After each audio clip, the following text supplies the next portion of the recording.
லூத்தரின் கால கத்தோலிக்க சபைகள் என்பவை ஊர் நடுவில் வெட்டவெளியில் உட்கார்ந்து கொண்டிருந்த மாபெரும் புதையல் பெட்டகங்கள். அந்த சபைகளின் சிலைகளும் திருமிச்சங்களும் பலிபீடங்களும் தங்கம், வெள்ளி, வைரம், வைடூரியம் என விலைமதிப்பற்ற பொருட்களால் அலங்கரிக்கப்பட்டிருந்தன. இப்படி ஒரு சூழல்ல குருத்துவ ஒழிப்பை வைத்து சபை பதவிகளையும் ஆயிரக்கணக்கான மடங்களையும் சபை கட்டிடங்களையும் லட்சக்கணக்கான ஏக்கர் நிலங்களையும் கொள்ளடிச்சவங்களுக்கு இந்த சிலையொழிப்பு வாதம் எவ்வளவு கவர்ச்சிகரமான ஒரு உபதேசமாக இருந்திருக்கும்னு யோசிச்சு பாருங்க. அப்ப புரியும் புராட்டஸ்டன்ட் சபைகள்ல ஏன் சிலைகளே இல்லாம போனுச்சுன்னு. ஓசி பிரியாணில லெக் பீஸும் சேர்ந்து கிடைச்ச மாதிரி டன் கணக்குல தங்கம், வெள்ளி, வைர, வைடூரியங்களை தங்களுடைய அரண்மனைகளுக்கு அள்ளி போவதற்கு மத சீர்திருத்தம் என்கிற ஒரு புனித காரணமும் கிடைச்சா சும்மா விடுவாங்களா?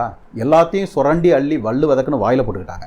இவ்வளவு செய்தவங்க பிறகு எந்த மூஞ்சியை வச்சுக்கிட்டு தங்களுடைய தேசத்து சபைகள்ல சிலைகளை வைக்க அனுமதிப்பாங்க?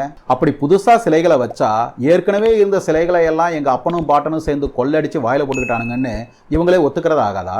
இதனாலதான் பிற்கால புராட்டஸ்டன்ட் சபைகள்ல சிலைகளே இல்லாம போனுச்சு. ஆனா இந்த வரலாறு தெரியாத அல்லது தெரிந்தும் ஏற்காத பிற்கால புராட்டஸ்டன்ட்டுகள் சிலைகள் பைபிளுக்கு எதிரானது என்பதால் தான் எங்களுடைய முன்னோர்கள் சிலைகளை வச்சுக்கலையாக்கும் அப்படின்னு ஒரு உருட்டி சிலைகள் இல்லாத மூலிகளாக தங்களுடைய சபைகள் நிற்பதை நியாயப்படுத்தினாங்க. நமது காலத்து புராட்டஸ்டன்ட்டுகளும் இதுதான் உண்மைன்னு நம்பிக்கிட்டு கத்தோலிக்கர்களை கல்லு வணங்கிங்கன்னு வசப்படிட்டு திரிகிறாங்க. ஜெர்மானிய ஜமீன்தார்களுடைய பணத்தாசையின் உதவி மட்டும் இல்லைன்னா கிறிஸ்தவ சிலைகளை வழிபட்டு கொண்டிருக்கும் கத்தோலிக்கர்களை பார்த்து கல்லு வணங்கிகள்னு கிண்டல் அடிக்கிற இந்த கூட்டத்தின் பெரும்பான்மை இன்னைக்கு இந்து கோயில்களில் நின்று கொண்டு அங்கிருக்கும் சிலைகளை எந்த உறுத்தலும் இல்லாம வணங்கிக்கிட்டு இருக்கோம் அப்படிங்கிறது தான் இதுல பெரிய காமெடியே. இதுல இன்னொரு முக்கியமான விஷயம் என்னன்னா, புனிதர்களின் திருமிச்சங்களை எதிர்த்த லூத்தரும் கூட சிலைகளை எதிர்க்கல. முன்னோடி புராட்டஸ்டன்ட்டுகள் பலரோட சீர்திருத்த லிஸ்ட்ல சிலையொழிப்பே இல்ல.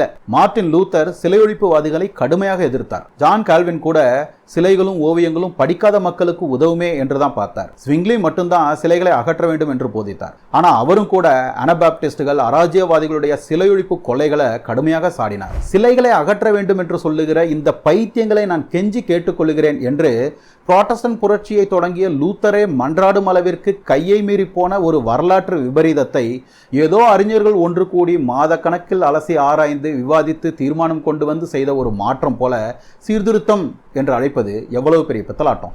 குருத்துவத்தின் விஷயத்தில் எப்படி முதலில் குருத்துவம் ஒழிந்து பிறகு அது சீர்திருத்தம் என்று சமாளிக்கப்பட்டதோ அதே போல சிலைகளும் திருமிச்சங்களும் முதலில் கொள்ளை போனது, பிறகு அது சீர்திருத்தம் என்று சமாளிக்கப்பட்டது.